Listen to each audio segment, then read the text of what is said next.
তিন জায়গায় কান্না করলে আল্লাহকে পাওয়া যায়। তিনটি জায়গা আছে যেখানে আপনি কান্না করলে আপনি আল্লাহকে পাবেন। এই তিনটা জায়গায় আপনি কান্না করবেন। আপনি বিপদে পড়েছেন, কষ্টে পড়ে গেছেন, আপনি তিনটি জায়গায় কান্না করবেন, দেখবেন আপনি আল্লাহকে পেয়ে যাবেন। আর যদি আপনি আল্লাহকে পেয়ে যান, এই দুনিয়া আখিরাত সবকিছু আপনার হয়ে যাবে। মাল্লাহুল মাওলা ফালাহুল কুল, হাদিসে কুদসির ভিতরে আল্লাহ তাআলা নিজেই বলে দিয়েছেন যে আমার হয়ে গেল, পুরো পৃথিবী তার হয়ে গেল। এজন্য অবশ্যই এই তিনটি জায়গায় কান্না করবেন। নাম্বার 1, এক নাম্বার হচ্ছে আপনি নামাজে সিজদায় গিয়ে কান্না করবেন।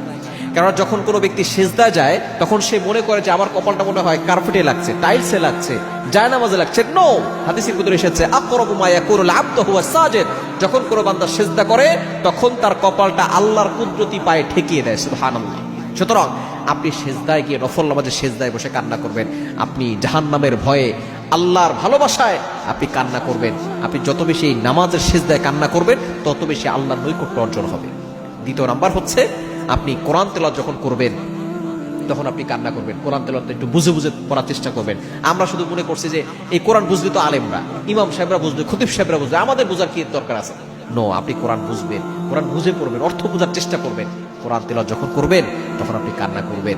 এবং 3 নাম্বার হচ্ছে কবরের পাশে বসে আপনি কান্না করবেন। কেননা কবর হচ্ছে এমন একটা জায়গা, আখিরাতের প্রথম ঘাঁটি হচ্ছে কবর। হযরত আবু বকর সিদ্দিক রাদিয়াল্লাহু তাআলা আনহু জাহান্নামের আয়াত পড়তেন কিন্তু কান্না করতেন না। কিন্তু যখনই কবরের পাশ দিয়ে হেঁটে যেতেন তখনই তার চোখের অশ্রু দিয়ে দাড়ি মোবারক ভিজে যেত।